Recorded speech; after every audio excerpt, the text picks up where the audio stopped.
ہم لوگ مختلف موقعوں پر جو مبارکبادی دے رہے ہوتے ہیں. کسی آدمی نے مکان بنایا تو ہم مبارکبادی دیتے ہیں. کوئی آدمی کار خرید کر لایا ہم مبارکبادی دیتے ہیں.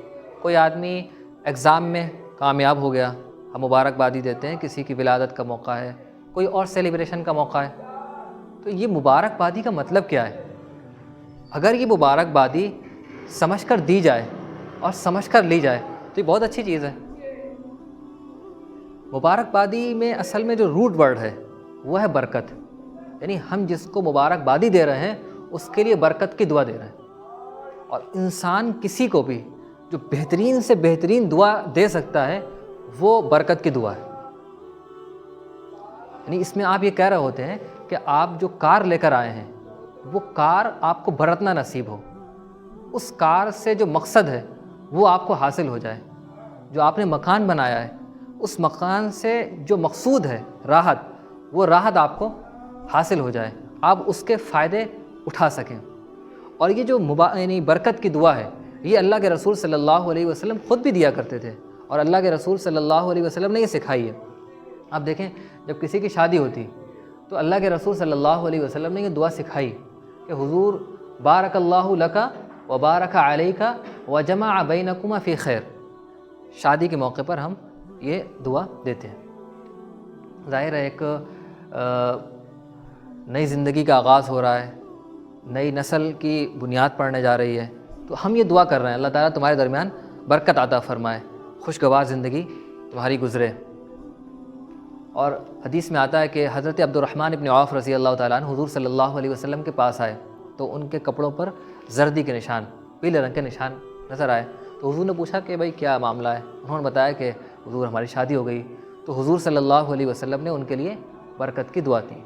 اسی طریقے سے جابر رضی اللہ تعالیٰ عنہ کی شادی ہوئی تو حدیث میں آتا ہے حضور صلی اللہ علیہ وسلم نے ان کے لیے بھی برکت کی دعا دی.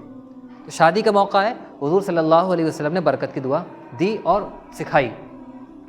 اسی طریقے سے کسی کے یہاں ولادت ہوتی ہے تو حضور صلی اللہ علیہ وسلم نے یہ دعا سکھائی, یہ دعا دی کہ برکت کی دعا دی جائے. یہ ایک صحابی عبداللہ ابن ہشام, ان کی والدہ جو ہے حضور کے پاس آئیں اور یہ کہا کہ حضور ہمارے بیٹے کی بیعت کر لیجئے. تو حضور نے کہا یہ تو بچہ ہے, اس کی کہاں سے بیعت ہوگی؟ پھر حضور نے ان کے سر پر ہاتھ پھیرا اور ان کے لیے برکت کی دعا دی. تو برکت کی دعا کا اثر یہ تھا کہ جب وہ کوئی کاروبار کرتے تھے تو اس میں ان کو بہت پروفٹ ہوتا تھا. صحابہ کرام میں حضرت عبداللہ ابن عمر اور عبداللہ ابن زبیر رضی اللہ تعالیٰ عنہ ان سے ملتے اور یہ کہتے تھے عبداللہ ابن ہشام سے, جب تم کوئی کاروبار کرو, کوئی ڈیل کرو تو اس میں ہمیں پارٹنر بنا لیا کرو تاکہ ہم بھی جو ہے وہ پروفٹ زیادہ سے زیادہ کما سکیں. تو یہاں ولادت کے موقع پر حضور صلی اللہ علیہ وسلم نے برکت کی دعا دی. اسی طریقے سے آپ کسی کے گھر جائیں اور اس کو کوئی دعا دینا چاہیں تو برکت کی دعا دیں. حضرت ابراہیم علیہ السلام کے بارے میں آپ جانتے ہیں کہ وہ اسماعیل علیہ السلام کو اور ان کی ماں کو مکے میں چھوڑ کر چلے گئے تھے. اس کے بعد جو ہے کبھی ملنے کے لیے آنا ہوتا تھا. تو ایک بار حضرت ابراہیم علیہ السلام آئے ملنے کے لیے. اسماعیل علیہ السلام گئے ہوئے تھے شکار وغیرہ کے لیے, تو ان کی وائف تھی, یعنی شادی کر لی تھی. تو ان سے پوچھا بھائی کیسی آپ لوگوں کی زندگی گزر رہی ہے, کیسے گزر بسر ہو رہا ہے؟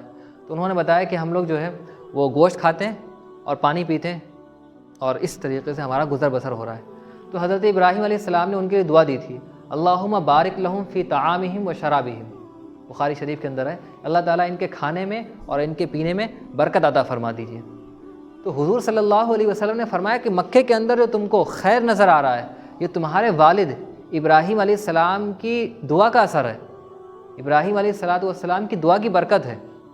تو کسی کے گھر جائیں اور دعا دینا ہو تو برکت کی دعا دیں. اسی طریقے سے اگر کسی نے آپ کی دعوت کی ہے, کہیں آپ مہمان بنے ہیں, تو جو میزبان ہے تو اس کے لیے اللہ کے رسول صلی اللہ علیہ وسلم نے بھی برکت کی دعا دی سکھائی ہے, اللہم بارک لہم فیما رزقتہم, کہ گیسٹ جو ہے وہ ہوسٹ کے لیے یہ دعا کرے کہ اللہ تعالیٰ جو کچھ آپ نے ان کو عطا کیا ہے وہ اس میں برکت عطا فرما دیجیے.